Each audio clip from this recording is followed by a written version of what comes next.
Here comes the unstoppable Big Six, the Toyota Land Cruiser, world's toughest four-wheel drive. There's no stopping a Toyota. It's the toughest, guttiest, keep-goingest power package ever built into a four-wheel drive. Toyota goes where wheels never went before, over rocks and ridges, through mud, flood, sand, and snow. Toyota says they're going to send us a Corolla Cross to drive. Is that an SUV or a station wagon? Well, I guess we'll find out when we take a closer look. And let's see what the price is.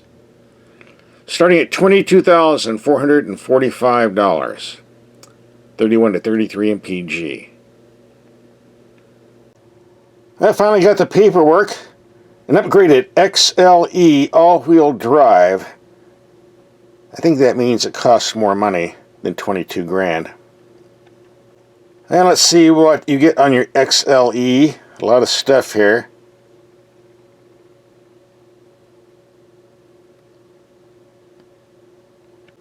And of course options to jack the price up even more. I won't read it off, just show it to you for a couple of seconds. If you want to freeze frame, you read it yourself. $249 for a cargo mat. Come on, guys. Gonna charge us for the tires too. Wow, 10 grand in options. Woo! And with all-wheel drive, fuel economy took a slight drop. We're taking this out in the real world. Let's see what the real figures are. We're at our test facility and storage locker. Let's roll this Toyota out and see what it looks like. Kind of looks like the RAV SUV. It's been stuck in an oven and shrunk a bit. No doubt it's a Toyota. You can tell because of the grill. This looked like a station wagon in the photos, but the slightly raised height. I guess we can classify this as an SUV. Crossover SUV, which is where we get the name Cross, I guess. And they shipped it all the way from Texas just for us. One of the first things we do when we get a vehicle is take the headlights out in the darkness so they perform. We'll be doing that later on in the video, part 3. Or we have a separate video, headlight test night drive only. You might have already seen that. Your choice. And the next thing we do is check and see if there's a spare tire. For the price I saw, there should be. Oh, a big one too. I don't know if all Crosses have this. You might want to check on the less expensive models. As you can see, the second row seats do fold down for more storage space, which is good because I have a lot of gear to haul this week, and I do think it just might fit. One thing I find rather comical on a small vehicle like this is the power door. Really, on a vehicle this small. But it's optional only on the upgraded models, not the standard one. You really don't need it on a door this light in a vehicle this small, but if you order the Cross loaded with everything, you get that. There's only one engine offered, a 2-liter, 169 horsepower. Rate 29 in the city, 32 mpg on the highway, and 30 overall. Hooked to a CVT transmission. A lot of people don't like those, at least the ones in Toyota are a bit more reliable than other brands. And this one has all-wheel drive for better traction, but others are 2-wheel drive. We take this out and getting the real figures, so stay tuned. So let's take a look at the cabin, which seems to be 100% Corolla. The rocker panels are thin, so you don't rub your legs on it when you get in, and the doors go all the way down to keep everything clean when you're driving through mud and snow. The way it should be, as far as I'm concerned. Good job, Toyota. The sun visors do not slide back and forth to block out the sun from the side windows, but get this silly flap that comes out, so I guess this will do. The auto-dimming mirror, well, there is no auto-dimming mirror. Manual operation only, the way I like it. Off for city driving, on for highway. We'll be looking at this later on in the night video. One thing I like about the Corolla system are the very, very simple controls, like the climate here. Just a few buttons and knobs. The way it should be on all vehicles, but unfortunately it's not. You can shift gears manually by tossing the knob over to the left if you want. Let's look at the info screen. Pardon the glare, but it's that time of day. If you want to program your favorite radio stations, it doesn't get any simpler than this. Just pull it up on the knob, press with your finger, and you're done. Why can't all programs be this simple? But they're not, especially on the more expensive cars. The more expensive, the worse it is. That's why something simple like a Corolla is a pleasure to drive and operate. And there's plenty of room in the glove box, only if you take out the super thick owner's manual that most people will never read. Stick it in the back with the spare tire. You'll be doing good then. By the way, in heavy city driving, we've been getting just under 24 mpg. We're taking this out and see if we can do much better, as I'm sure we will. And a lot of the safety nannies can be turned off. I turn everything off, but a lot of this stuff comes right back on when you're done. Off, off, off, off, off. This brings up one of my main complaints with the Corollas. Anytime you turn off the safety nannies, you don't want to get all these orange warning lights on the gauge cluster. It's nice to have a warning light, let you know it's off, but do you need to have it the same color as a check engine light? So if I ignore orange, I'm going to ignore the engine light if it comes on, and other important stuff. This should be a different color, like purple or green or something. This is not a good idea.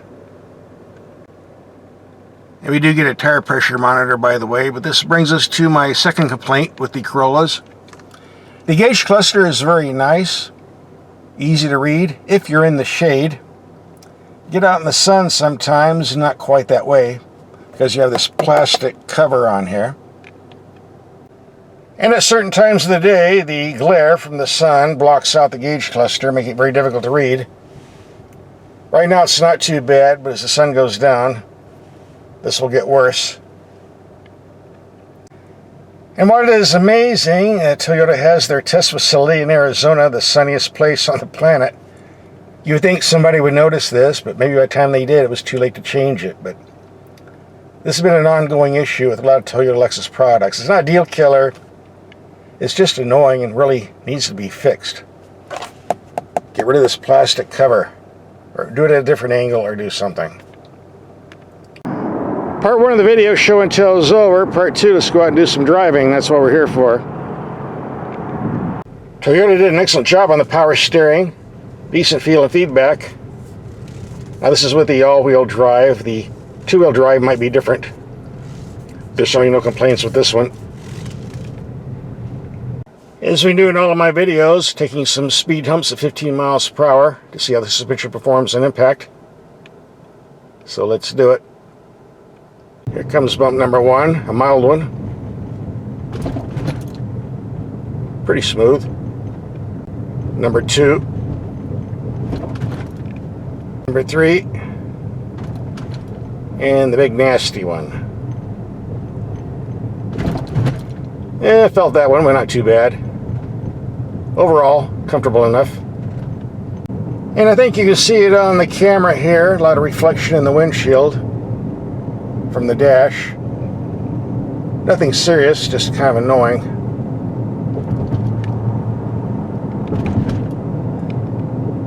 Funny, I'm the only person on YouTube that says anything about this. Many testers have complained that the acceleration of this vehicle is a bit on the slow side. Well, duh. You put a small engine, you get fuel economy. You're not going to go quick.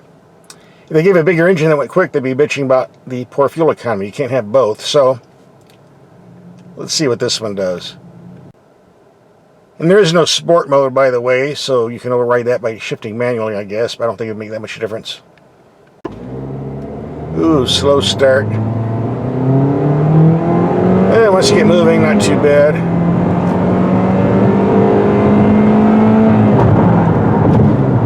Things would be better if we had a real transmission instead of a rubber band CVT, but this is what we get. Nice brakes. A little grabby, but that's what I like. Responsive. We're going to take this Corolla on a highway trip. A nice long trip. See what type of fuel economy numbers we get. So hang on. That was a nice 100-mile trip. Let's pull over and see what the figures say. By the way, I do have one complaint today. The sun is reflecting off the shiny plastic on the console, blinding me. Come on, car makers, stop putting shiny stuff in the cabins, please. For the record, I was getting 34 miles to the gallon at a constant 75 miles per hour, but this is the Halloween weekend with a bunch of idiots on the road blocking traffic. I had to do a lot of passing. Not only individually, but groups of cars that were just driving too slow, so it dropped down to 32.1. So 32 or 34. Take the figure that makes you feel better. So what's my take on this Toyota Cross after a week of driving? Hey, what can I say? It's practical, and being a Toyota, it's reliable, which means it won't fall apart when the warranty goes out. And the price is reasonable, although I think I would take the base model at 24 grand instead of loaded up with the 32 grand. I don't need all the fluff, but maybe you do. Your choice. Either way, a reasonable purchase. I don't think you'll be disappointed. It's dark enough. Let's check out these lights and other goodies. And here the tail lights look pretty bright. Decent size. And here's what the emergency flashers look like. Pretty bright, even with the tail lights on. And definitely brighter with the taillights off. I don't think anybody will miss these. Very bright. And we have the flashers on the mirror, although I think this is optional. You won't get this on the cheaper models, I'm told. A bit on the weak side on the front. We can see them because the headlights are off. And very difficult to see with the headlights on. If you want an interior that lights up at night, you won't have any complaints here. The bulbs are very bright. Cabin lights up pretty good. Even in the second row. And in the back third row, well, third row storage, not third row seating, you have a pretty strong bulb in the middle there. And up front. And here's the reverse camera. Let's see what this does.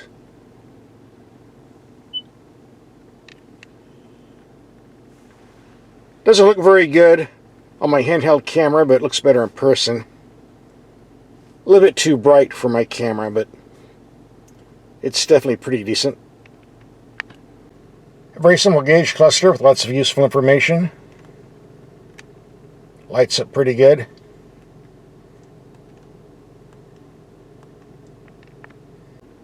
Being an economy vehicle, there aren't too many controls in here, but those that are around light up pretty good.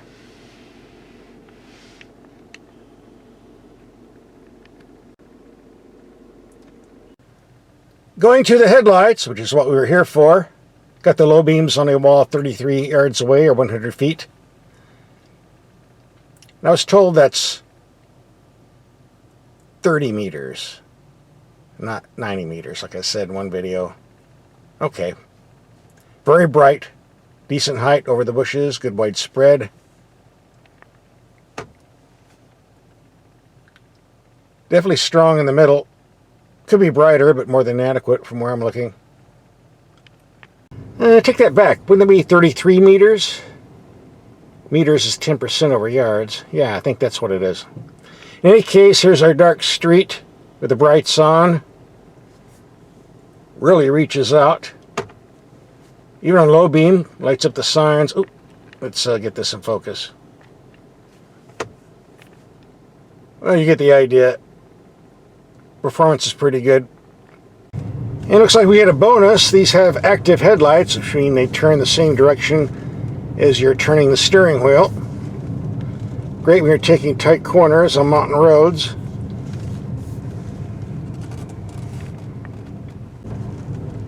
This is a very expensive headlight system, so I don't think you're going to get it on the base Corolla Cross. I'm sure you have to pay extra for these. But a nice feature to get if you do a lot of driving at night and take a lot of curves. If you watch my videos, you know I cannot stand auto-dimming mirrors, although if they have a disconnect switch, I can put up with them. But here we get a very simple manual mirror.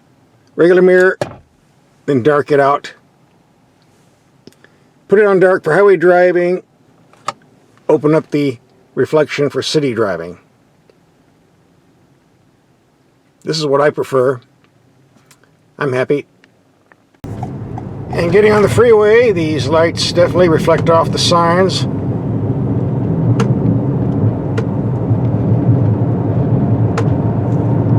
Okay, low beam, high beam, low beam.